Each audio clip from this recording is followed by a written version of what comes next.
Hello students, আমার চ্যানেলে তোমাদেরকে স্বাগত। শুরু করছি মাধ্যমিক 2027 পরীক্ষার্থীদের জন্য একটি ইতিহাসের ক্লাস। দেখতে পাচ্ছ তোমাদের সামনে রয়েছে ইতিহাস ফার্স্ট ইউনিট টেস্ট 2026। তো ইতিহাস ফার্স্ট ইউনিট টেস্ট 2026, এখান থেকে আমরা অধ্যায় ভিত্তিক সাজেশন করছিলাম। তো দ্বিতীয় অধ্যায়ের থেকে আমরা করবো, ইতিহাসের দ্বিতীয় অধ্যায় থেকে 2 নম্বরের প্রশ্নের সাজেশন করবো, ঠিক আছে? তো দেখো, এখানে আমি যে কটা প্রশ্ন তোমাদের দেবো, 2 নম্বরের প্রশ্নের সাজেশন। অধ্যায়টির নাম সংস্কার বৈশিষ্ট্য পর্যালোচনা। আচ্ছা, তোমাদের একটা কথা বলে দিই ভিডিও শুরুতে, তোমরা অনেকেই হয়তো প্রশ্নগুলো অনেকটা বেশি হয়ে যাচ্ছে বলে তোমরা ভাবতে পারো, কিন্তু তোমাদের একটা কথা বারবার বলছি, এখন কিন্তু সেই দিন নেই যে 2 নম্বরের প্রশ্ন তোমাকে কেউ 10টা দেবে বা 10টার মধ্যেই তোমার পড়বে। ইতিহাসে কিন্তু সেই স্কোপটা নেই। একটু ভালো করে পড়াশুনো করতে হবে। বারবার বলছি, একটু মন দিয়ে একটু ভালো করে পড়াশোনাটা করতে হবে, কারণ ওই যে আমার 2 নম্বরের 10টা প্রশ্নই দেবে সেরকম কিন্তু না। আর আমি কিন্তু সত্যি কথা বলতে ভিউজ পাওয়ার জন্য, সাবস্ক্রাইব বাড়ানোর জন্য ভিডিও করি না, ঠিক আছে? আমি কিন্তু ভিউজ পাওয়ার জন্য, সাবস্ক্রাইব করার জন্য কিন্তু ভিডিও করি না। অনেকেই করেন, মাত্র 10টা 2 নম্বরের প্রশ্ন দেবে। আদেও কি পড়ে?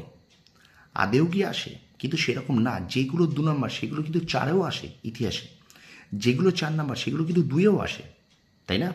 দেখবে আমার ভিডিওর প্রত্যেকটা, আমার জাস্ট একটা মোবাইল ফোনে আমি ভিডিও করি, জাস্ট একটা মোবাইল ফোনে। পড়াশুনো করার যদি কারোর ইচ্ছা থাকে, সে কিন্তু যে কোনো সেট আপেই পড়াশুনো করতে পারে।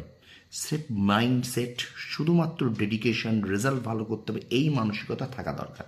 তো আমি এখানে 15-16টা প্রশ্ন দিয়েছি, তো 15-16টাই করে যাও, একটু বেশি করে করে যাও, কোনো ক্ষতি নেই তোমার, কোনো অসুবিধা নেই, তুমি এখান থেকেই পাবে। তাই বলে 4 নম্বরের 5টা করে গেলে এখান থেকেই কমন, 4 নম্বরের সেরা 5টি প্রশ্ন, 4 নম্বরের সেরা 6টি প্রশ্ন, এরকম আমি দেব না।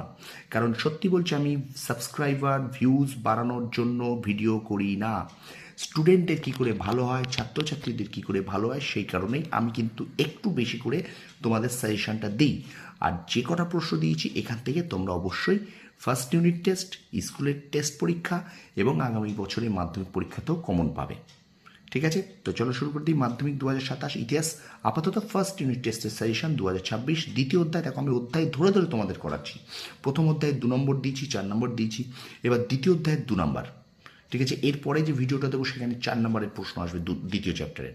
ওকে, তো চলো, অনেক কথা বলে ফেলেছি, তো ভিডিও বেশি বড় করবো না। আমার ভিডিও সাধারণত মিনিমাম 7-8 মিনিটের হয়, 5-6 মিনিটের হয়, এরকম হয়। তো চলো, দ্বিতীয় অধ্যায় থেকে কোন কোন 2 নম্বরের প্রশ্নগুলো তোমরা ফার্স্ট ইউনিট টেস্টের জন্য করে যাবে একবার দেখে নাও। অধ্যায়টির নাম সংস্কার বৈশিষ্ট্য পর্যালোচনা। বারবার বলছি, এটা কিন্তু তোমাদের 2 নম্বরের প্রশ্নের সাজেশন, ঠিক আছে? তো দেখে নাও প্রশ্নগুলোকে একবার। প্রথম প্রশ্ন বলছে, বামাবোধিনী সভার 2টি উদ্দেশ্য লেখো। 2 নম্বর প্রশ্ন, বামাবোধিনী পত্রিকার বিষয়বস্তু কী ছিল? 3 নম্বর প্রশ্ন, বামাবোধিনী পত্রিকা প্রকাশের লক্ষ্য কী ছিল? 4 নম্বর প্রশ্ন, বামাবোধিনী পত্রিকা প্রকাশের পর বন্ধ হয়ে যায় কেন? আচ্ছা, 5 নম্বর প্রশ্ন, হরিনাথকে কাঙাল হরিনাথ বলা হয় কেন?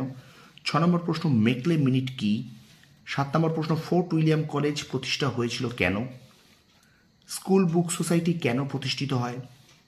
9 নম্বর প্রশ্ন, লর্ড হার্ডিঞ্চের শিক্ষা বিষয়ক নির্দেশনামা গুরুত্বপূর্ণ কেন? ঠিক আছে, এই 9টি প্রশ্ন আরেকবার তোমাদের সামনে তুলে ধরছি, একটু ভালো করে দেখে নাও, ঠিক আছে? এইগুলোকে অবশ্যই তোমরা কিন্তু মন দিয়ে পড়বে। বারবার বলছি, একটু বেশি হলেও তোমরা একটু বেশি করে পড়ে যাও, ঠিক আছে? তাতে তোমাদের কোনো ক্ষতি হবে না। আচ্ছা, এবার চলো আমরা চলে যাই পরের প্রশ্নে। 10 নম্বর প্রশ্ন দেখো, বাংলায় নারী শিক্ষা বিস্তারে রাজা রাধাকান্ত দেবের ভূমিকা বিশ্লেষণ করো। আচ্ছা, ডেভিড হেয়ার স্মরণীয় কেন? 12 নম্বর, মধুসূদন গুপ্ত স্মরণীয় কেন? 13 নম্বর, ভারতে আধুনিক পাশ্চাত্য চিকিৎসাবিদ্যার ক্ষেত্রে 1836 খ্রিস্টাব্দ স্মরণীয় কেন? নব্যবঙ্গ গোষ্ঠী কাদের বলা হতো? 15 নম্বর প্রশ্ন, সমাজ সংস্কারে নব্যবঙ্গদের ভূমিকা কী ছিল? 16 নম্বর প্রশ্ন, ভারতবর্ষীয় ব্রাহ্ম সমাজ বিভক্ত হলো কেন? 17 নম্বর প্রশ্ন, নববিধান কী?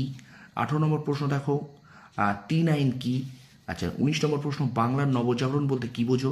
এবং 20 নম্বর প্রশ্ন, লালন ফকির স্মরণীয় কেন? আচ্ছা, 21 নম্বর, নববিধান, এটা রিপিট হয়ে গেছে। তো এই 20টি প্রশ্ন, এই 20টি প্রশ্ন তোমরা বারবার বলছি 2 নম্বরের জন্য করে যাও, এখান থেকেই তোমরা কিন্তু কমন পেয়ে যাবে স্কুলে, ঠিক আছে?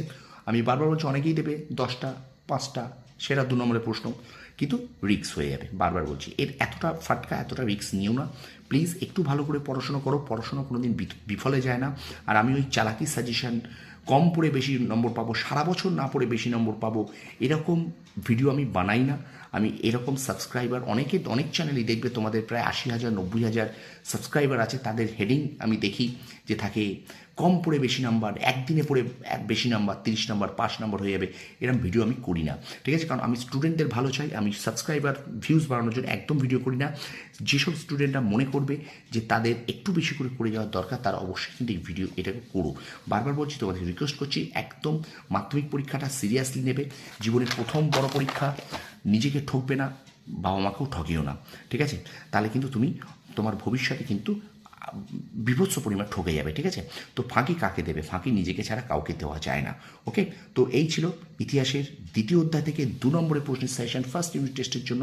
এরপরে আমি তোমাদের কিন্তু ফাইনাল সাজেশন, টেস্টের আগে সাজেশন, তারপর তোমাদের ফাইনাল পরীক্ষায় সব সাজেশন দিয়ে দেবো। ঠিক আছে, তো অবশ্যই আমার চ্যানেলটাকে সাবস্ক্রাইব করে রেখো যারা নতুন আছো। আর ভিডিওটা ভালো লাগলে ভিডিওটা অবশ্যই লাইক করো, কমেন্ট করো, আর বন্ধুদের মাঝে শেয়ার করো। তোমরা সফল হও, তোমাদের সাফল্য কামনা করি। ধন্যবাদ।